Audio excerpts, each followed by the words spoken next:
একে তো শীতকাল, প্রচুর শীত পড়ে, তারপর আবার বৃষ্টি, সারা রাত বৃষ্টি হয়েছে, এখন আবার এই সকালেও পড়তেছে, প্রচুর বৃষ্টি।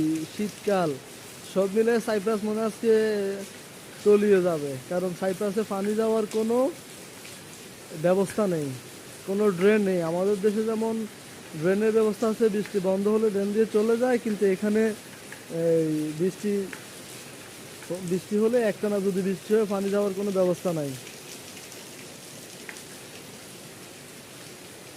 কালকে রাত থেকে বৃষ্টি হইতেছে, এখন পর্যন্ত বৃষ্টি আছে চলমান, প্রচুর বৃষ্টি হইতেছে, শীত, এদিকে প্রচুর শীত আবার বৃষ্টি।